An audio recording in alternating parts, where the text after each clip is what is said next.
Saya tidak peduli siapapun Anda. Anda pernah bermaksiat, Anda pernah berbuat salah. Kita manusia yang tidak luput dari dosa. Tapi saya ingin berikan tawaran dari Al-Quranul Karim. Quran surah keempat An-Nisa ayat 100, posisi paling kiri sebelah bawah. Pernah ada orang berbuat maksiat yang tak terlukiskan. Ada seorang yang pernah bunuh orang. Bunuhnya bukan 1, 2, 100 orang. Tak terlukiskan bilangannya.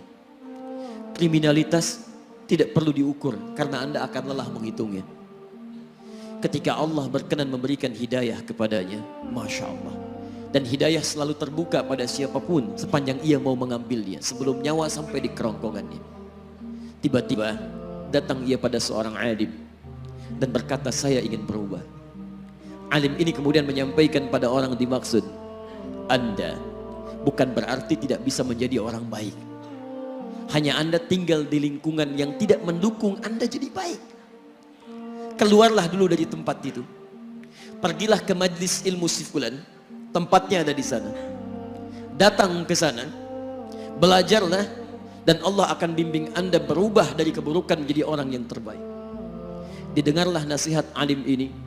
Berangkatlah orang dimaksud, menempuh perjalanannya. Tiba-tiba Masya Allah, belum sampai ke tujuan, di pertengahan jalan, konon disebutkan lebih sejengkal, tiba-tiba maut datang menjemputnya. Thumma yudrikul maut. Apa yang terjadi? Langkahnya dihitung sebagai ibadah. Dalam terapnya dia beristighfar, tobat kepada Allah subhanahu wa ta'ala. Taubat yang menghadirkan cinta Allah subhanahu wa ta'ala. Quran surah kedua ayat 222 di ujung ayatnya. Innallaha yuhibbut tawwabin. Allah mencintai orang-orang taubat. Dan cinta Allah menghadirkan ampunan bagi seluruh dosanya. Quran surah ketiga Ali Imran ayat 31, paling kiri sebelah atas. Qul in kuntum tuhibbunallaha fattabi'uni yuhibbukumullah. Allah cintai orang yang mau taat pada Rasulnya. Lihat, ketika Allah mencintai seorang hamba, wa yaghfir lakum dzunubakum, Allah ampuni seluruh dosa-dosanya. Derap langkahnya menghadirkan istighfar, taubatnya menghadirkan cinta Allah menghadirkan seluruh ampunan bagi dosa-dosa yang ia miliki. Maka apa yang terjadi? Di tengah perjalanan maut menjemputnya, thumma yudrikhul maut faqad waqa'a ajruhu 'ala Allah. Dan pahala diberikan kepada orang tadi. Di jalan, maaf, maut datang, taubat diterima, dosa diampuni, dan amalan didapati dengan derap langkahnya. Maka apa yang terjadi? Thumma yudrikhul maut faqad waqa'a ajruhu 'ala Allah. Pahalanya dituliskan oleh Allah, dakhalal jannah, kata Nabi, masuk surga orang ini. Anda bisa bayangkan, pernah bunuh orang 100 orang, mabuk tak terlukiskan, kriminalitas tak perlu dihitung. Ketika dia mau bertobat, datang ke majlis ilmu, Masya Allah, meninggal di tengah jalan, kata Nabi, dakhalal jannah. Bertobat diampuni dosanya, derap langkahnya ada pahalanya, dakhalal jannah. Turun ayat untuk melukiskan tawaran yang sama kepada kita.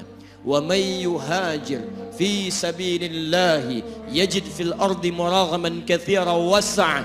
Siapapun yang mau berubah kembali pada ketentuan jalan Allah, kalau dia masih punya batas-batas kehidupan, kami akan berikan kelapangan di sisa hidupnya dan kelimpahan-limpahan kenikmatan selama dia hidup.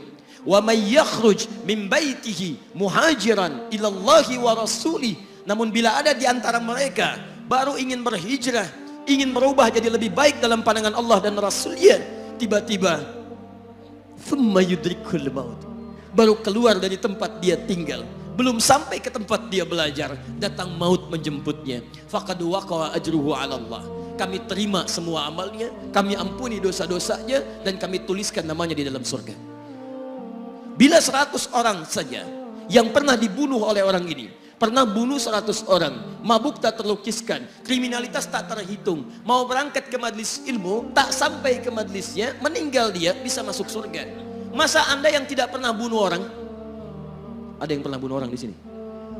Boleh angkat tangan? Ada polisi di sini, langsung saya sampaikan insyaallah.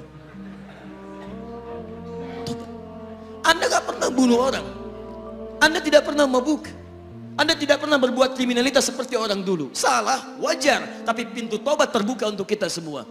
Masya Allah, bedanya dengan orang tadi belum sampai ke majlis ilmu, Anda sudah hadir di dalamnya, langsung di rumah Allah, diberikan tempat yang terbaik, dan kita akan belajar. Kalau dengan semua ini belum mempermudah Anda ke surga, dengan cara apa lagi Allah mesti mengantarkan Anda ke surga? Kalau dengan duduknya Anda di sini belum mau juga bertobat, dengan cara apa lagi Allah harus membimbing Anda bertobat? Kalau dengan seperti ini belum juga Anda taat kepada Rasul, dengan cara apa lagi Allah mesti meyakinkan Anda untuk taat kepada Rasulullah SAW? Karena itu teman-teman sekalian, mari kita pelajari ilmunya, dan dengan ilmu itu akan membimbing kita insya Allah kembali kepada Allah sampai mengajak keluarga kita ke surga insya Allah.